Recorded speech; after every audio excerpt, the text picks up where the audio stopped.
right, welcome to a very special edition of Bradford and Brooks. I'm Jim Brooks, and Margie Bradford's out this afternoon, or this morning. We've got a very beautiful, sunny Friday morning here on South 3rd Street in Bardstown.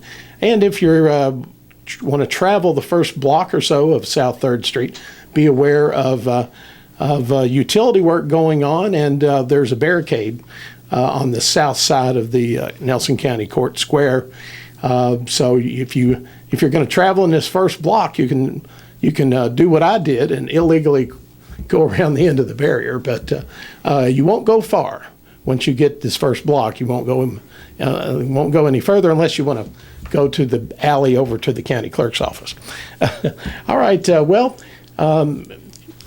Bradford and Brooks, we're continuing our series of candidate interviews, and we are down to the wire.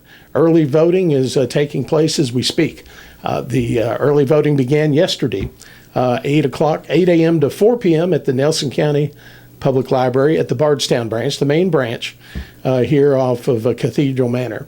And it continues today until 4 p.m. and also tomorrow, 8 a.m. to 4 p.m. Saturday at the public library. There will be no early voting on Monday. However, the election day is Tuesday, and the polls will be open 6 a.m. to 6 p.m.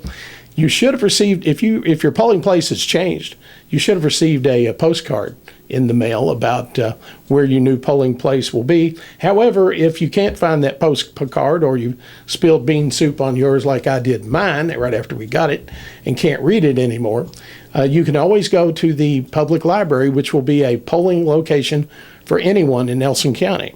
And that'll be open from 6 a.m. to 6 p.m. at the library. So that's the one main polling location for everyone. If you're just in town or it's more convenient, stop on in and cast your vote. So anyway, I haven't voted yet, but I'm planning to, would like to this afternoon, in fact, or maybe tomorrow. We'll see.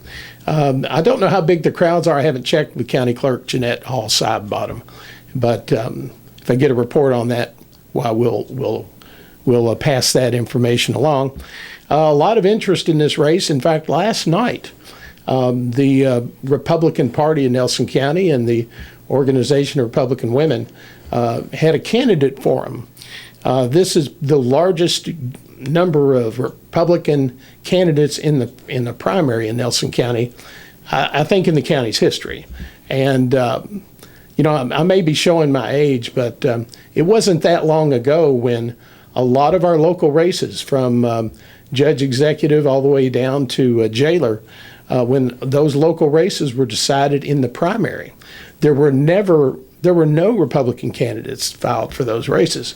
And so if you were all the candidates were Democrats, and once the primary decided who would win those races. So it wasn't a very good time to be a Republican in Nelson County. But things have changed over time, and the party has grown and continues to grow.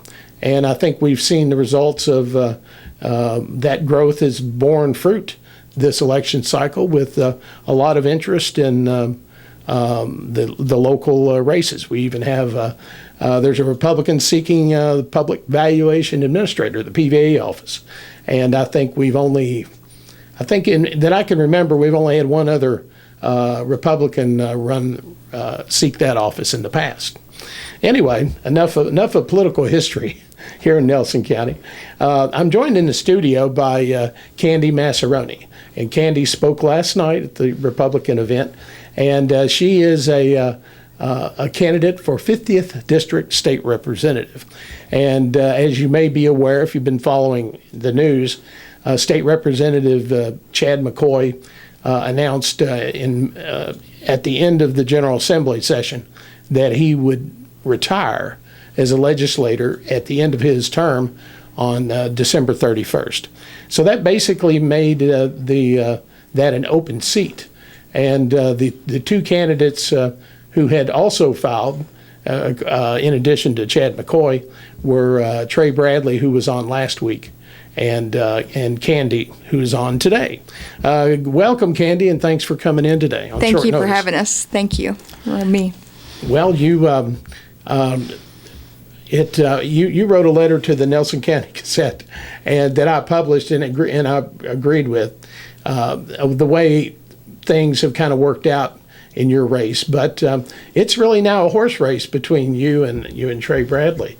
Tell our listeners a little bit about who you are and and what you bring to the table as a candidate and to serve the 50th district. Absolutely.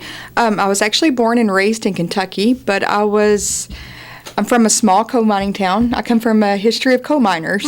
My mother and father both were actually coal miners. I learned to value your work. My mother paid her way through nursing school by working in the coal mines at night. So I definitely know the value of work. We're from a hardworking family. I was fortunate enough to be brought up in a Christian home, so I was taught Christian biblical values, which I'm very grateful for. At 18, I joined the military, and I served 10 years active duty in the Air Force, where I met my husband, who he served 26 years. And I was medically retired, actually, from the Air Force, kind of due to the anthrax vaccine, a reaction I had to the anthrax vaccine. So that's why I'm so passionate about the mandates, because I know the consequences of forced vaccinations. Wow. But I've spent the last 10 years working in civil service with the military. I absolutely have a heart for the military and veterans. But unfortunately, when I would not back down from the mandates as a civil service employee after being injured by a vaccine, I just refused, and I got laid off, or forced laid off. So, Right. But I'm running because basically my husband and I and so many of our friends, we've fought for the freedoms that we have and our constitutional rights. And I was watching everything that's been going on over the last couple of years, and we had a supermajority in Frankfurt, and it really was doing us no good. They didn't fight for our liberties. They played political theater, as many of them like to do, and they didn't really speak up for us until after it was too late. The session's over. There's no political consequences for them speaking up. So that's why I'm running. I chose to run because we're losing our liberties and the freedoms that so many of us has fought for. So, right. Well, the interesting you talk about the anthrax vaccine. We hear about. Of course, I remember the discussion about that years and years ago, but you don't hear stories about people's reactions to vaccines. There's hundreds of thousands of stories. I know. I was actually in a deployment and got I had a reaction. I think it was my final shot.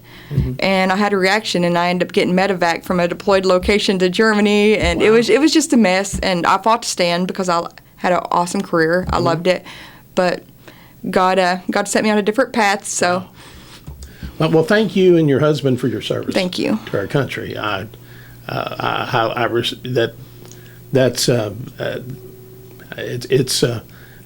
hold our veterans in tremendous esteem and respect. Thank you. For the job that you all do and have done.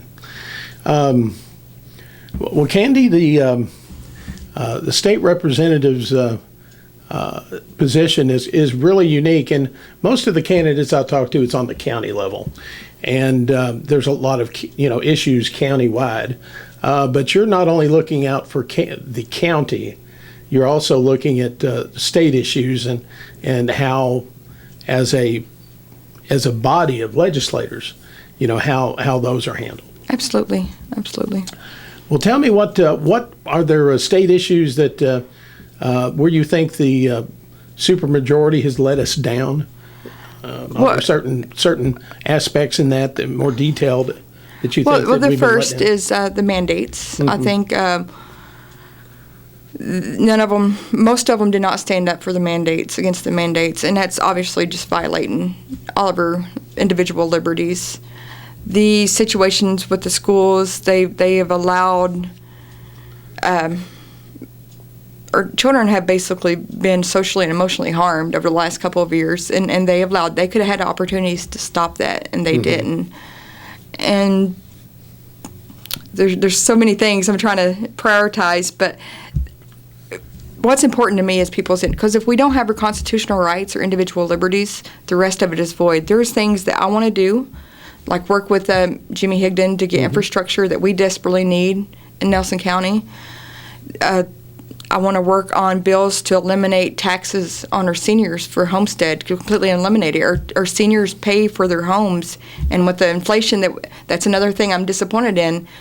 We all saw the inflation coming. You know, what's happening. People's property values are skyrocketing. They're going to get taxed on those values.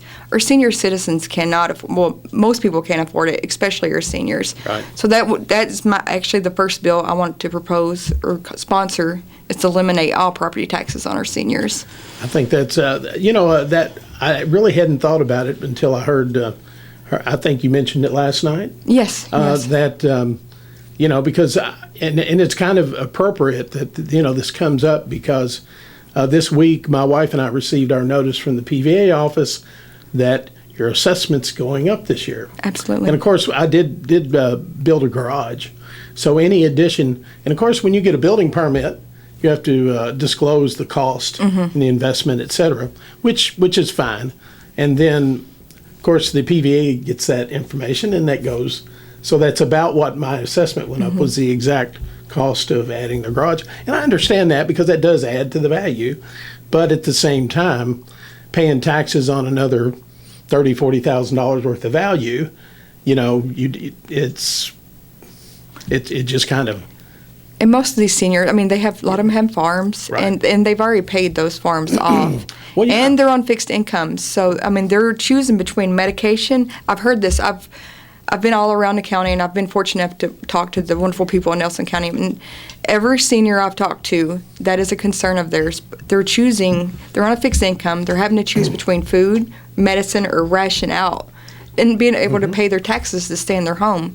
And that's just not right. Right. And that, the similar thoughts passed through my mind.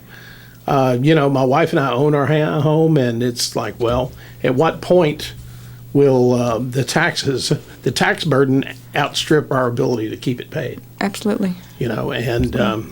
It's not a pleasant thought to think that taxes, and it's not just in Nelson County. I know it's across the state. It's across the states. Especially with the way property values are rising, and that's probably statewide too. And unfortunately, Nelson County has some of the higher school tax.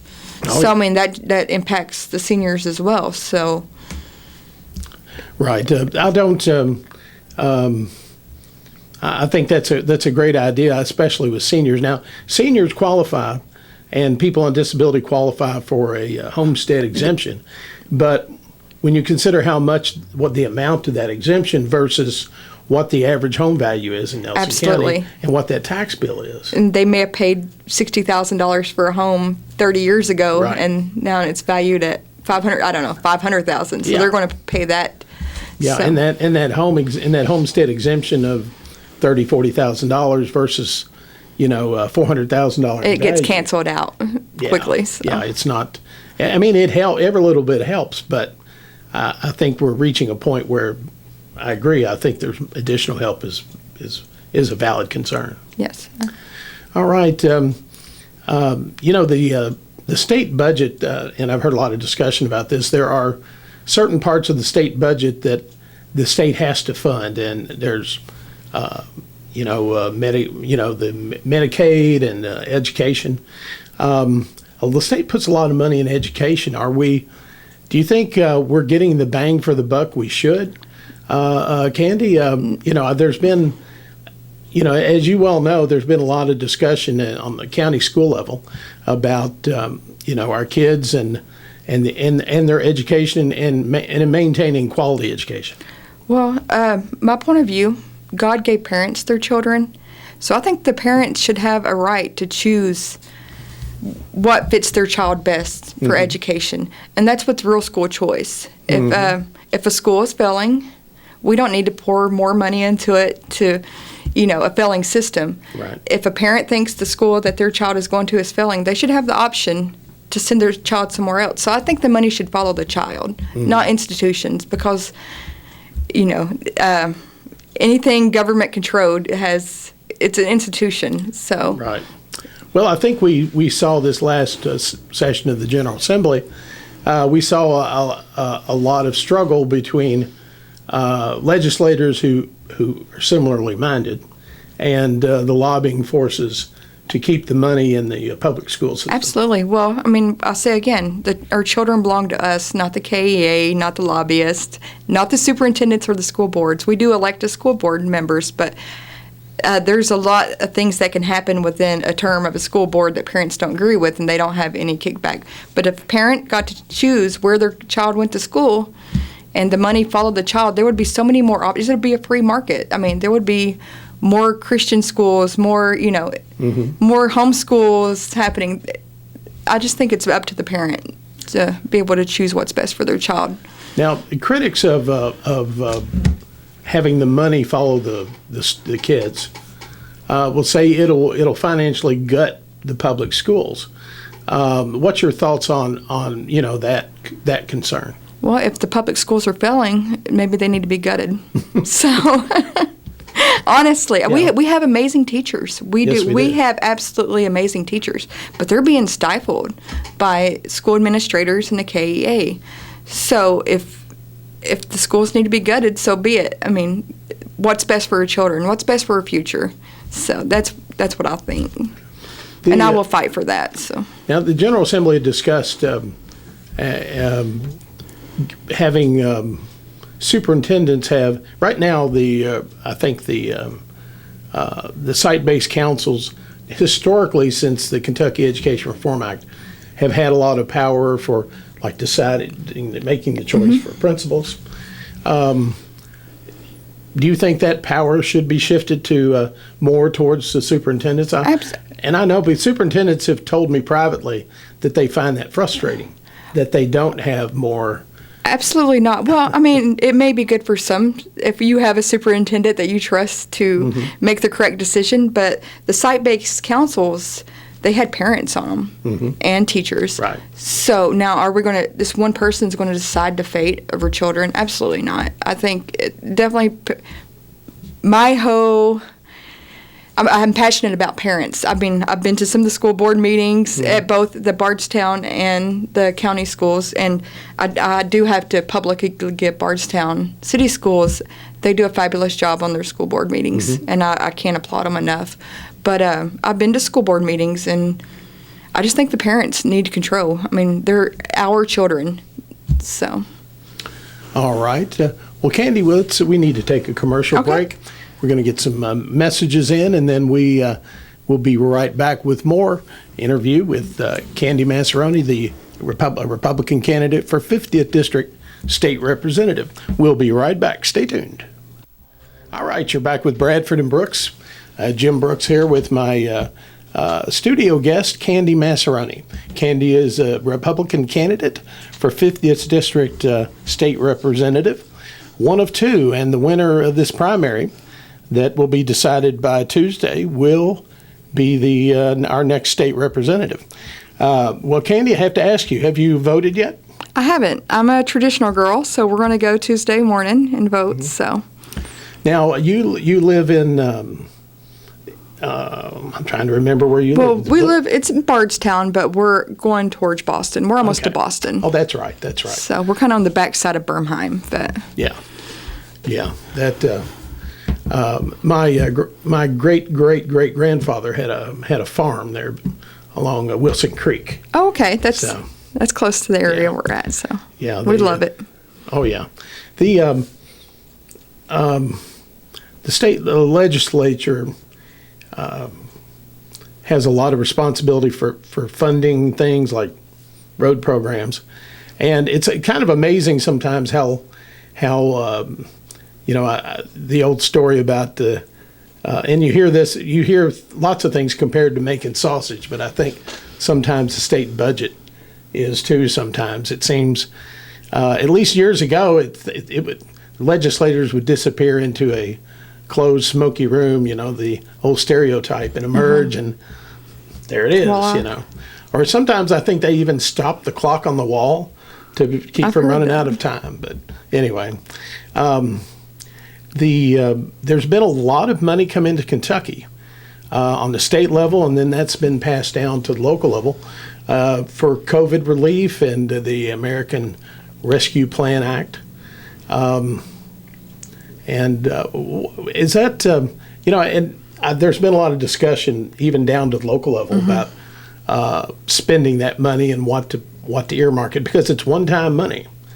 What are your thoughts on the money that the state's gotten and where that should be allocated or how? Well, ultimately, we're all going to pay the price for that money, and we're paying a price now, and with the We sure inflation and if you go to the pump, go to the grocery store, so we're all paying a price for that. But we do have the money, so we absolutely need to be responsible with it. We've had so many small businesses go under. I know they was talking about, maybe using the money here for some of the sewer systems or different things, which that's great, but we need to look at the intent of the money. What was the intent for? It was to help the small businesses.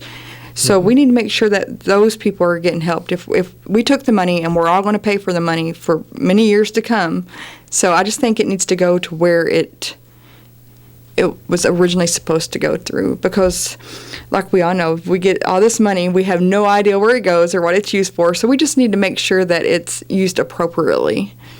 Right. And and you're right. The money was basically just printed, which means that not just our generation, but generations, our kids and grandkids, and probably their grandkids will be paying for this money. But you're right. The original intent was to help small business, and last night at the Republican candidate forum, there was a lot of discussion about the businesses we've lost. Of course, the bowling alley, the skating rink, the cinema, and it's like, well, who's looking out for entertainment other than, there's plenty of bars to go to and places that sell, bourbon and lots of restaurants. But, for those who don't want to celebrate our bourbon heritage or looking for something else or something family friendly. Absolutely, and I think it is sad that we have parents having to drive to Elizabethtown or Louisville to do things for their children. I'm not for us funding like a recreation center unless we put it on the ballot and let the people vote. If the people vote that they want to fund that would be fine. But I'm not for raising taxes on people to fund that. I do think we can incentivize private companies to come in here and build things. I know it's hard for us to expand right now because we don't have the infrastructure and stuff to do so. So that's why it's so important to get someone like me in Frankfort who would actually fight for the funds to get the infrastructure for roads and places to actually, to expand. That way we can expand Bardstown. So, yeah, or Nelson County. Well, and I think it's the key thing is having people in the right places to see the need and then work on it, and that's why we need good representation in Frankfort. Absolutely. Because and I think that we've had a pretty good team of people going back years. Our legislators have assisted us in getting needed funds. For example, out where I live, north of Cox's Creek, out on Louisville Road, to get sections of Louisville Road redone all the way from 509 to the Salt River Bridge. And that's been a tremendous improvement. It's taken some years to do it, but that's not unusual with state road projects. No. You can't fund the whole thing at once. Yeah. And we do have transportation needs in the county. There's been a lot of discussion about the Western Bypass, and I think that's going to happen eventually. But again, when it comes to the state road plan, things don't happen overnight. And it don't. And I think the biggest thing, the political answer, when we talk about road funds, they say the road funds stay in the road funds, which they don't. We got to keep our money where it's allotted to. So we have road funds. Let's use it on actual roads that we need instead of diverting it to other places or pet projects. So I think if we just if we're responsible, and common sense goes a long way. So if we got money for roads, let's use them on roads. Let's not use it for whoever's pet project over here. Let's not divert funds. So, All right. On the as a state representative, what are the three biggest needs that you think that the state the General Assembly should address, say in the next session or two? Anything stand out that you would like them to take a look, even if it's something they've addressed already? absolutely. We need the state assembly. I mean, it's our job to protect Kentucky citizens against the government overreach. Right now, we have a lot of government overreach that's infringing on our constitutional rights.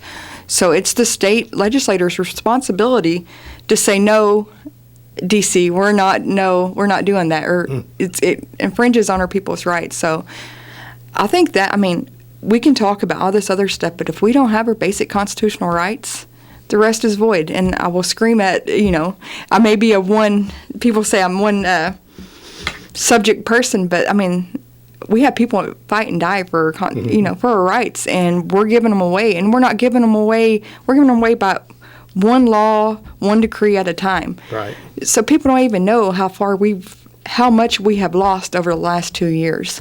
Right, and a lot of it's just in the name of, some experts or alleged experts say, well, this is the best thing to do. Yeah, so. And I think you're right. I know that parents have, I know that the masking mandates have kind of dropped by the wayside now. I'm sure they're going to be back before the election, November election. But well, I've wondered about that. I mean, on the news this morning, I heard that, there's some hot spots across the country, and the COVID, we have surges that are you can almost set the clock by, you'll have a lull and then a surge. Mm-hmm.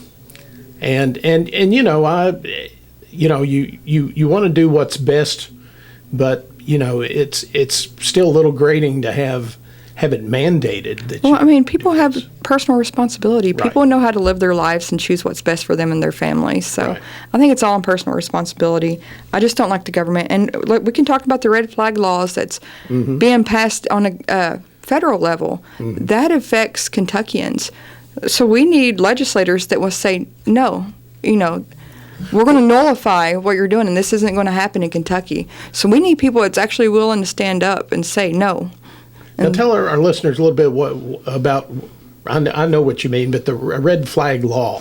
What does that entail on the federal level? Red flag laws is pretty much gun laws. The one that passed recently is they could take weapons away from veterans without really due process, and it's just gun grabs. Right, and it's basically somebody says that they're not anybody can claim that. I could say, there's something wrong with him. You need to get him evaluated. So they could come in your home and take all of your weapons without any proof or any justification. Right. So. Right, and hold them until such time that somebody determines that it's just there's no due process to it at all. Right, and I think that's certainly an erosion of the rights of a large class of Americans. And it won't stop there. I mean, once they're able to pass one law, like I said, our rights are getting deteriorated. One law, one decree at a time. Mm-hmm. So once they do that, they're going to do another one. Well, it literally is a slippery slope. It is. It definitely is. All right. Any other issues that? And I think it's interesting that, it seems to me I've heard states legislatures. I think there's probably about 29 states that's said no. I mean, we just had to elect the people that's willing to put themselves out there and say no. And I'm definitely not a yes person, so I'm not a typical politician. I'm a mom and I'm a fighter. So, what are other issues do you think the General Assembly? I've heard that some of my friends on the other side will tell you that some of the issues that Republicans bring up are social issues, or they're there to fire up the base. We can et talk cetera. about the CRT in schools, critical race theory in schools. First of all, if we had real school choice, that wouldn't be a problem because every parent would pull their child out of the school as soon as they start teaching that garbage. Right. But I don't know if you've actually seen some of the material we're in a moral and constitutional crisis. I mean, we really are. One of the books I actually got out of a library from Shepherdsville, a public library, is named at 3 Road. If you or I had that, we would probably get put in jail for having porn. Having porn. It was that elusive. So, I mean, it may social issue or not. Parents should decide on that. And when right's wrong and wrong's right, we have issues. We need people with character that's going to stand up and say, no, this isn't right. People can do what they want, but they don't need to force it on other people. Right. And for example, the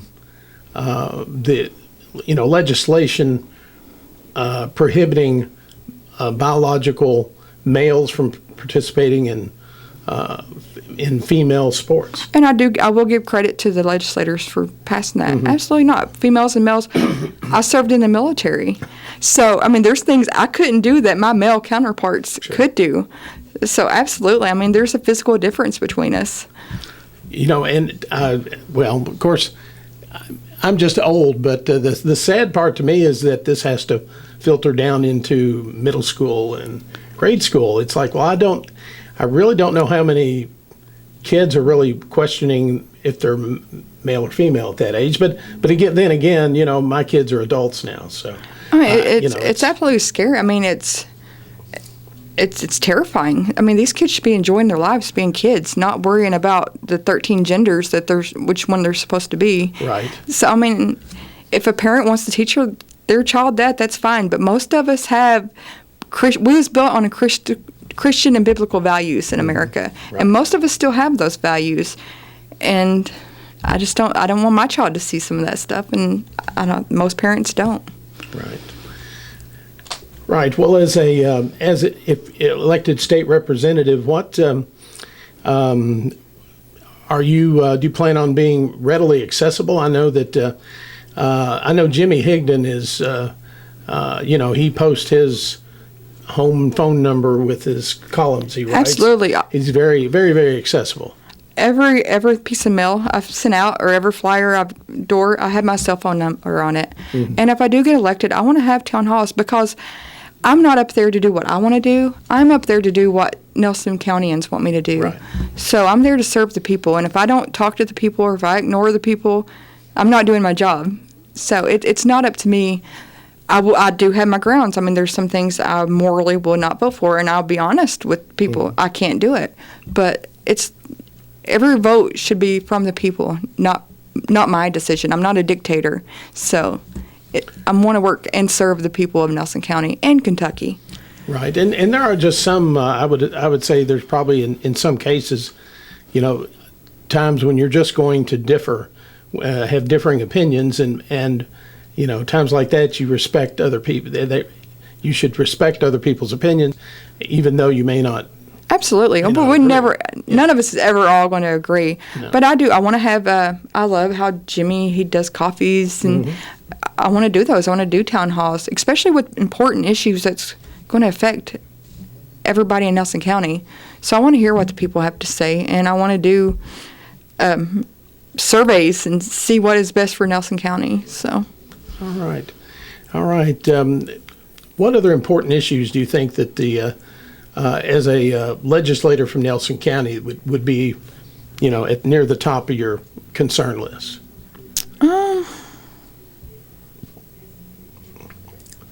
Well, I mean, we're talking a lot about taxes statewide, how they're actually putting in a plan, which I do love. I think we should eliminate the state taxes.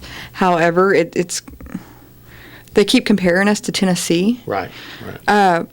Tennessee has double the people, and we spend just as much per person as Tennessee does. So it's not even, it's just not even comparable. Right. But we need to cut the wasteful spending in Frankfort.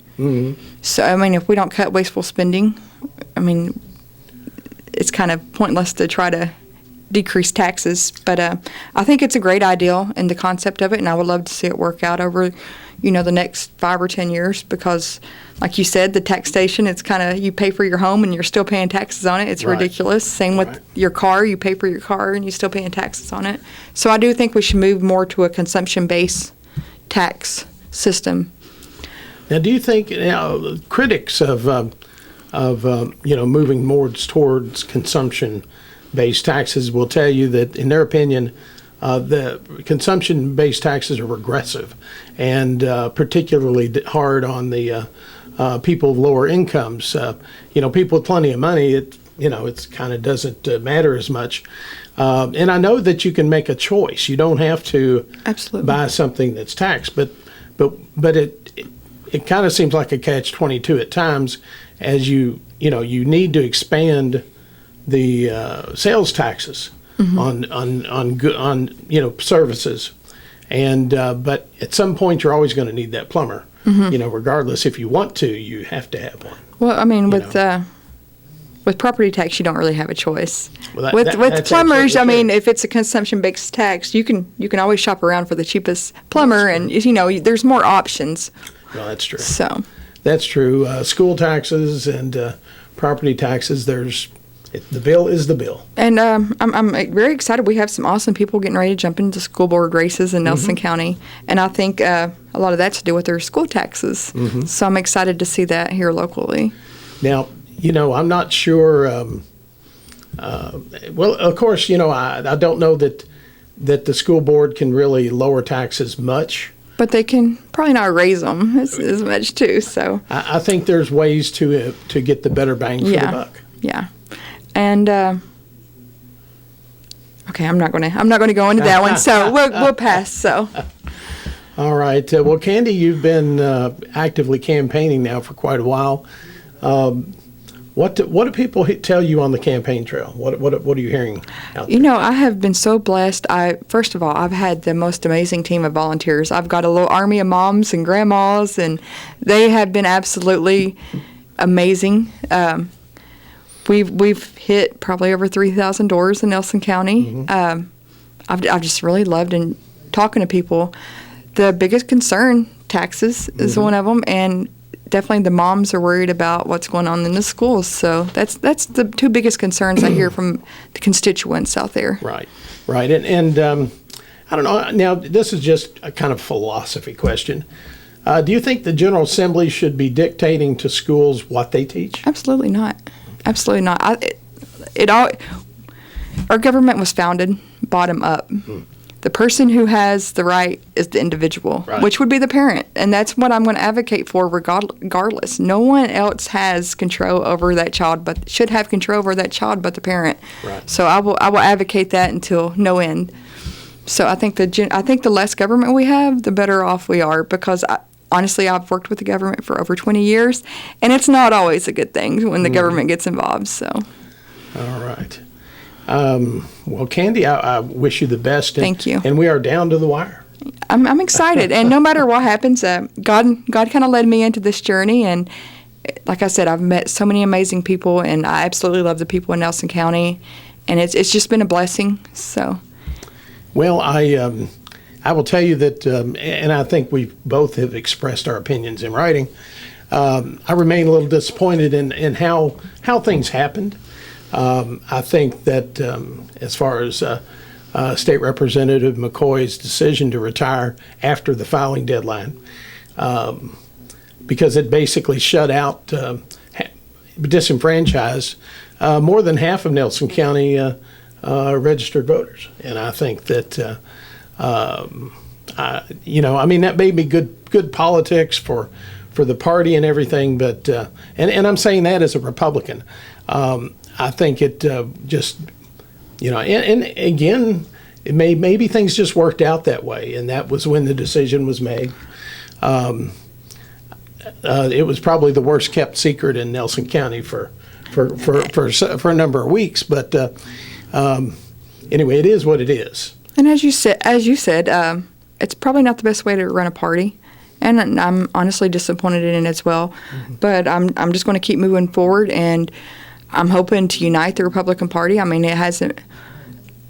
There's some great people in the Republican Party, but I'm probably not the most welcome person there right now. But it's because I think I did maybe step on some toes by standing up and saying I may not be, one of the party members, but I'm doing my civic duty on what I think is right. So not everybody likes that, but I'm hoping to unify the Republican Party because honestly, they need some unification. Well, I think that's right. There's always, some healing going on, and there's enough room, I think, within any political party for differing opinions. Absolutely. And I think it just boils down to agreeing to I don't want to say agree to disagree, but agree to respect that your opinion and mine may not be on the same page, but we are generally hold a lot the same conservative values. And we do. And what's most important is their country. I mean, we should be unified, fighting for what's right for our state, our county, and our country. So, I mean, the little side, I know there's a lot of history, and fortunately, I was not involved in that history. So, I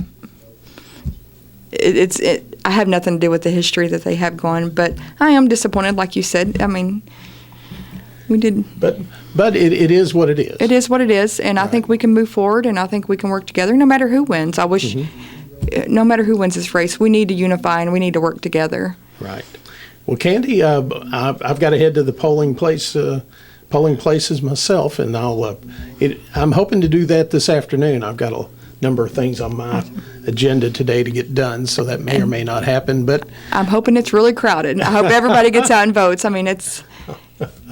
You've got until 4 o'clock to vote at the Nelson County Public Library branch, the main branch, and also tomorrow 8 to 4.